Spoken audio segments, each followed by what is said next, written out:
ಜೀವ ಇರೋ ತನಕ ಮರೆಸುವೆನು ತವಕ.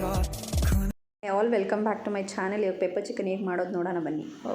ಪೆಪ್ಪರ್ ಚಿಕನ್ಗೆ ಏನೇನು ಇಂಗ್ರೀಡಿಯೆಂಟ್ಸ್ ಬೇಕು ಅಂತ ನಾನು ಹೇಳ್ಕೊಡ್ತೀನಿ. Any minimal ingredients. ಈ ಚಳಿಗಾಲಕ್ಕೆ ತುಂಬ ಚೆನ್ನಾಗಿರುತ್ತೆ. ನಾನು ಬೋನ್ಲೆಸ್ ಚಿಕನ್ ತೊಗೊಂಡಿದ್ದೀನಿ. ನೀವು ಬೇಕಾದರೆ ಬೋನ್ ಇರೋದು ತೊಗೋಬೋದು, ಬಟ್ ಅಷ್ಟು ಚೆನ್ನಾಗಿರಲ್ಲ. ಬೋನ್ಲೆಸ್ ಅಂದರೆ ತುಂಬ ಚೆನ್ನಾಗಿರುತ್ತೆ. ಸೊ ಬೋನ್ಲೆಸ್ ಚಿಕನ್ ನಾನು 1/2 kg ತೊಗೊಂಡಿದ್ದೀನಿ, ನಾವಿಬ್ಬರೇ ಇರೋದ್ರಿಂದ. ಸ್ವಲ್ಪ ಶುಂಠಿ ಬೆಳ್ಳುಳ್ಳಿ ಪೇಸ್ಟು, ಈರುಳ್ಳಿ ಒಂದು ದೊಡ್ಡದು, ಅರಿಶಿನ ಪುಡಿ ಸ್ವಲ್ಪ, ನಿಂಬೆಹಣ್ಣು ಅರ್ಧ ಆದರೆ ಸಾಕು, ಕರಿಬೇವು ಸ್ವಲ್ಪ ಜಾಸ್ತಿ ಇದ್ದರೆ ಟೇಸ್ಟ್ ತುಂಬ ಚೆನ್ನಾಗಿರುತ್ತೆ, ಹಸಿಮೆಣ್ಸಿನ್ಕಾಯಿ, ಜಜ್ಜಿರೋ ಬೆಳ್ಳುಳ್ಳಿ, ಸಿಪ್ಪೆ ಏನು ಬಿಡಿಸ್ಕೊಂಡಿಲ್ಲ, ಹಂಗೆ ಜಜ್ಕೊಂಡಿದ್ದೀನಿ. ಈ ಮೇಯ್ನ್ ಪೆಪ್ಪರ್ ಚಿಕನ್ಗೆ ಬೆಳ್ಳುಳ್ಳಿ ಮತ್ತು ಪೆಪ್ಪರೇ ಜಾಸ್ತಿ ಮೇಯ್ನ್ ಇಂಪಾರ್ಟೆಂಟ್ ಮತ್ತು ಟೇಸ್ಟ್ ಕೊಡೋದು. ರುಚಿಗೆ ತಕ್ಕಷ್ಟು ಉಪ್ಪು, ಎಣ್ಣೆ ಮತ್ತು ಪೆಪ್ಪರ್. ಇದು ಮನೇಲೇ ಮಾಡಿರೋ ಪೆಪ್ಪರು, ಯಾವುದೋ ಅಂಗಡಿಯಿಂದ ತಂದಿಲ್ಲ, ಮನೇಲಿ ಮಾಡ್ಕೊಂಡಿರೋದು. ಸೊ ಇಷ್ಟು ಇಂಗ್ರೀಡಿಯೆಂಟ್ಸ್ ಪೆಪ್ಪರ್ ಚಿಕನ್ ಮಾಡೋದಕ್ಕೆ ಬೇಕಾಗಿರೋ ಇಂಗ್ರೀಡಿಯೆಂಟ್ಸ್. ಸೊ ಇವಾಗ ತಡ ಮಾಡ್ತೀರಾ, ಸ್ಟಾರ್ಟ್ ಮಾಡೋಣ. ಇದೊಂದು 20 ಮಿನಿಟ್ಸಲ್ಲಿ ಆಗೋಗುತ್ತೆ. ಊಟಕ್ಕೆ ಸೈಡ್ಸ್ ಆಗಿ ತೊಗೊಳ್ಬೋದು, ಇಲ್ಲಾಂದರೆ ಗ್ರೇವಿ ಥರನೂ ಮಾಡ್ಕೊಳ್ಬೋದು. ನಾನೀಗ ಗಟ್ಟಿಗೆ ಫ್ರೈ ಮಾಡ್ಕೊಳ್ಳೋಣ ಅಂತ ಈ ಪೆಪ್ಪರ್ ಚಿಕನ್ನ ಮಾಡ್ತಾಯಿದ್ದೀನಿ. ಹೇಗೆ ಮಾಡೋದಂತ ತೋರಿಸ್ತೀನಿ ಬನ್ನಿ. ಸೊ ಈಗ ಒಂದು ಪ್ಯಾನ್ಗೆ 3 ಟೇಬಲ್ ಸ್ಪೂನ್ ಆಯಿಲ್ ಹಾಕ್ಕೊಳ್ಳೋಣ. ನಮ್ಗೆ ಗೊತ್ತಾಗುತ್ತಲ್ಲ ಚಿಕನ್ ಎಷ್ಟು ಬೇಕೋ ಅಷ್ಟಕ್ಕೆ. ಯಾಕಂದರೆ ಇದರಲ್ಲೂ ಆಯಿಲಲ್ಲಿ ಕೆಲವರು ಡಯಟಲ್ಲಿ ಇರ್ತಾರಲ್ಲ, ಅವರಿಗೆಲ್ಲ ಓವರ್ ಆಯಿಲ್ ಇಷ್ಟ ಆಗಲ್ಲ. ನಾನೊಂದು 3 ಟೇಬಲ್ ಸ್ಪೂನ್ ಹಾಕ್ಕೊಳ್ತೀನಿ.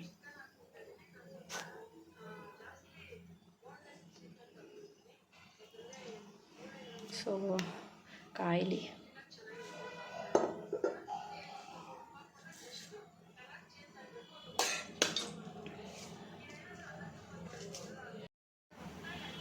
ಎಣ್ಣೆ ಕಾಯ್ದ್ಮೇಲೆ ಸ್ವಲ್ಪ ಲೋ ಫ್ಲೇಮ್ ಮಾಡಿ, ಹಸಿಮೆಣ್ಸಿನ್ಕಾಯಿ ಹಾಕ್ತೀವಲ್ವ, ಸೊ ಅದು ಸಿಡಿಯುತ್ತೆ. ಅದಕ್ಕೋಸ್ಕರ ಅದು ಬೀಜ ಇರುತ್ತಲ್ವ, ಅದು ಸಿಡಿಯುತ್ತೆ. ಅದಕ್ಕೋಸ್ಕರ ಸ್ವಲ್ಪ ಫ್ರೈ ಆಗಲಿ. ಅದಾದಮೇಲೆ ಅದ್ರ ಜೊತೆಗೆ ಸ್ವಲ್ಪ ಕರಿಬೇವು ಹಾಕ್ಕೊಳ್ಳಿ. ಕರಿಬೇವು ಜಾಸ್ತಿ ಇರುತ್ತೆ, ಟೇಸ್ಟ್ ತುಂಬ ಚೆನ್ನಾಗಿರುತ್ತೆ. ಫ್ರೈ ಮಾಡಿ ಸ್ವಲ್ಪ ಲೈಟ್ ಆಗ್ತದೆ.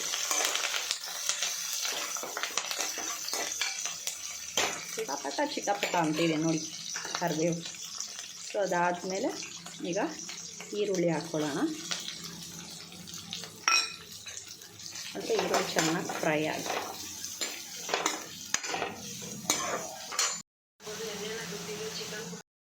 ಸೊ ಈಗ ಫ್ರೈ ಆಗಿದೆ ಈರುಳ್ಳಿ. ಈಗ ಜಜ್ಜಿರೋ ಬೆಳ್ಳುಳ್ಳಿ ಹಾಕ್ಕೊಳ್ಳೋಣ. ಅದು ಬೆಳ್ಳುಳ್ಳಿ ಘಮ ಬರಬೇಕು, ಅಲ್ಲಿವರೆಗೂ ಸ್ವಲ್ಪ ಫ್ರೈ ಮಾಡೋಣ. ಒಂದು 5 ಮಿನಿಟ್ಸ್ ಫ್ರೈ ಮಾಡೋಣ.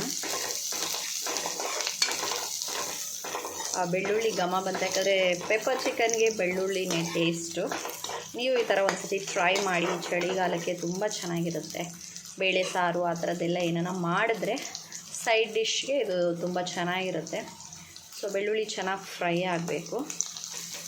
ಅದಾದಮೇಲೆ ಸ್ವಲ್ಪ ಶುಂಠಿ ಬೆಳ್ಳುಳ್ಳಿ ಪೇಸ್ಟ್ ಹಾಕ್ಕೊಳ್ಳೋಣ. ಇದು ಆಪ್ಷನಲ್ಲು, ನಿಮಗೆ ಬೇಕಾದರೆ ನೀವು ಹಾಕ್ಕೊಳ್ಬೋದು, ಇಲ್ಲ ಅಂದ್ರೂ ಓಕೆ.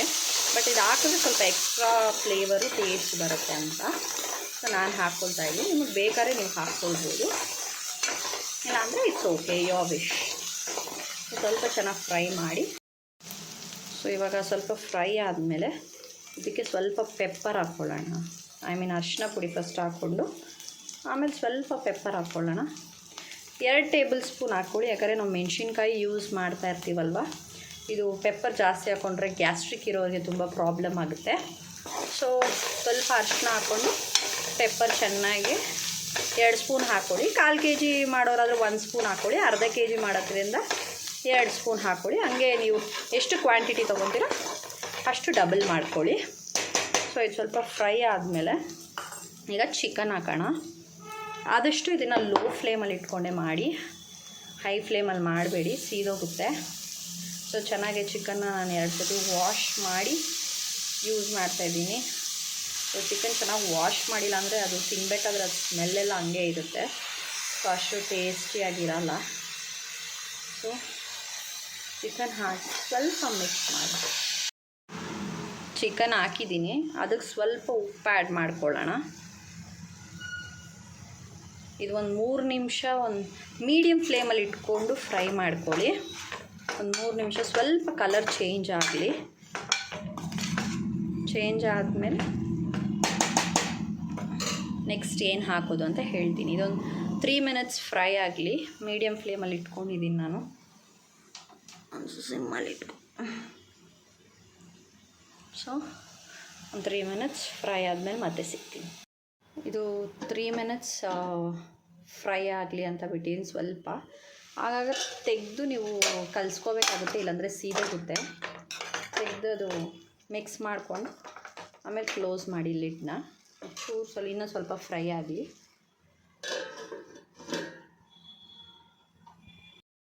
ಈಗ ನೋಡೋಣ ಹೇಗಾಗಿದೆ ಅಂತ. ನೋಡ್ಬೋದು ನೀರದೇ ಬಿಟ್ಕೊಂಡಿದೆ, ಎಲ್ಲ ಚೇಂಜ್ ಆಗ್ತಿದೆ. ಸೊ ನೀವು ಮಿಕ್ಸ್ ಮಾಡ್ತಾನೇ ಇರಬೇಕು. ಇದನ್ನು ಮೀಡಿಯಮ್ ಫ್ಲೇಮಲ್ಲೇ ನೀವು ಹಾಕಬೇಕು. ಸೊ ಈಗ ನಿಂಬೆಹಣ್ಣು ಹಾಕ್ತೀನಿ ನಾನು. ಯಾಕೆ ನಿಂಬೆಹಣ್ಣು ಹಾಕೋದಂದರೆ ಕೆಲವರಿಗೆ ಚಿಕನ್ ತಿಂದರೆ ಓವರ್ ಹೀಟ್ ಆಗುತ್ತೆ. ನಮ್ಮನೇಲಿ ನನಗೂ ಅಷ್ಟೇ, ಚಿಕನ್ ತಿಂದಿದ ತಕ್ಷಣ ಮಕ್ಕಳೆಲ್ಲ ಪಿಂಪಲ್ಸ್ ಸ್ಟಾರ್ಟ್ ಆಗುತ್ತೆ. ಸೊ ಅದು ಆಗಬಾರ್ದು ಅಂದರೆ ಈ ಥರ ನೀವು ನಿಂಬೆಹಣ್ಣು ಹಾಕ್ಕೊಂಡ್ರೆ ಟೇಸ್ಟು ತುಂಬ ಚೆನ್ನಾಗಿರುತ್ತೆ. ಟ್ಯಾಂಗಿಯಾಗಿ ಖಾರ ಇರುತ್ತೆ, ಪೆಪ್ಪರ್ ಹಾಕಿರೋದ್ರಿಂದ ಖಾರ ಇರುತ್ತೆ, ಟ್ಯಾಂಗಿಯಾಗಿರುತ್ತೆ. ಲೆಮನ್ ಹಾಕಿರೋದ್ರಿಂದ ಹೀಟು ಕಮ್ಮಿ ಮಾಡುತ್ತೆ. ಸೊ ಡೈಜೆಷನ್ಗೂ ತುಂಬ ಒಳ್ಳೆಯದು. ಸೊ ಈಗ ನಾನು ಹಾಕಿದ್ದೀನಿ. ಇದನ್ನು ಒಂದು 5 ಮಿನಿಟ್ಸ್ ಬೇಯಲಿ. ಇದು ಈಗ 3/4 ಭಾಗ ಬೆಂದಿದೆ. ಸೊ ಚೂರು ಬೇಯಬೇಕು. ಅದಕ್ಕೂ ಸ್ವಲ್ಪ ನೀರು ಆ್ಯಡ್ ಮಾಡ್ತಾಯಿದ್ದೀನಿ ನಾನು. ಜಾಸ್ತಿ ಬೇಡ, ಚೂರು ನೀರು ಆ್ಯಡ್ ಮಾಡ್ಕೊತೀನಿ. ಆ್ಯಡ್ ಮಾಡಿಕೊಂಡು ಮಿಕ್ಸ್ ಮಾಡಿಕೊಂಡು ನನ್ನ 5 ಮಿನಿಟ್ಸಲ್ಲಿ ಪೆಪ್ಪರ್ ಚಿಕನ್ ರೆಡಿಯಾಗಿರುತ್ತೆ. ಫೈನಲಿ ಪೆಪ್ಪರ್ ಚಿಕನ್ ರೆಡಿಯಾಗಿದೆ. ಕರೆಕ್ಟಾಗಿ 15 ಮಿನಿಟ್ಸ್ ತೊಗೊಳ್ತು ಮಾಡೋಕ್ಕೆ. ಟೇಸ್ಟ್ ಮಾಡೋಕ್ಕೆ ಯಾರೂ ಇಲ್ಲ, ನಾನೇ ಟೇಸ್ಟ್ ಮಾಡಿಬಿಟ್ಟು ಹೇಗೆ ಬಂದಿದೆ ಅಂತ ಜೆನ್ಯೂನ್ ರಿವ್ಯೂ ಕೊಡ್ತೀವಿ, ಬನ್ನಿ. ಸೊ ಸ್ವಲ್ಪ ಹಾಕೊಂಬಂದಿದ್ದೀನಿ. ಟೇಸ್ಟಿಗೆ ಹೇಗಿದೆ, ಹೇಗೆ ಬಂದಿದೆ ಅಂತ ಜೆನ್ಯೂನ್ ರಿವ್ಯೂ ಕೊಡ್ತೀನಿ, ಬನ್ನಿ.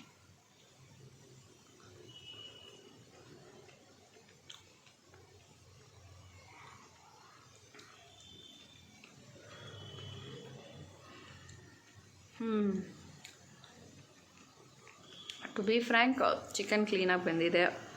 ಖಾರ ಇನ್ನು ಸ್ವಲ್ಪ ಹಾಕಿದರೆ ಚೆನ್ನಾಗಿರೋದು ಅಂತ ನನಗನ್ನಿಸ್ತಿದೆ. ನಾನು ಮೆಣಸಿನ್ಕಾಯಿ ಹಾಕಿದ್ನಲ್ಲ ಪೆಪ್ಪರ್, ಅದಕ್ಕೆ ನಾನು ಬೇರೆ 2 ಸ್ಪೂನ್ ಹಾಕಿದೆ.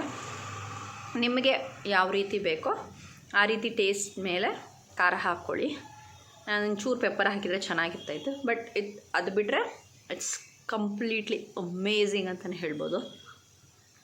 ಇದು ನಾನು ದಾಲ್ ಮಾಡಿದ್ದೆ ಇವತ್ತು ಮನೇಲಿ, ಅದಕ್ಕೋಸ್ಕರ ಇದು ಚಿಕನ್ ಮಾಡಿದೆ ಸೈಡ್ ಡಿಶ್ ಅಂತ. ತುಂಬ ಚೆನ್ನಾಗಿದೆ, ತುಂಬ ಅಂದರೆ ತುಂಬ ಚೆನ್ನಾಗಿದೆ. ಈ ಡಿಶ್ ಟ್ರೈ ಮಾಡಿ ಹೇಗೆ ಬಂತು ಅಂತ ನನಗೆ ಕಮೆಂಟ್ ಬಾಕ್ಸಲ್ಲಿ ಕಮೆಂಟ್ ಮಾಡಿ. ಮತ್ತು ನೀವು ಏನಾದ್ರು ಟ್ರೈ ಮಾಡಿದ್ರೆ ನನ್ನ ಚಾನಲ್ನ ಟ್ಯಾಗ್ ಮಾಡಿ.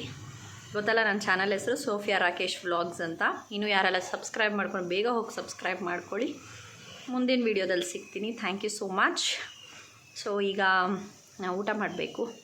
ಆಲ್ಮೋಸ್ಟ್ ಲೇಟ್ ಆಗಿದೆ, ಈಗಲೇ ಆಲ್ರೆಡಿ 2:30 ಆಗಿದೆ. ನಾನು ಊಟ ಮಾಡಿ ಸ್ವಲ್ಪ ರೆಸ್ಟ್ ಮಾಡಬೇಕು. ಸೊ ಟೇಕ್ ಕೇರ್, ಟಾಟಾ, ಬಾಯ್, ಸಿಯಾ.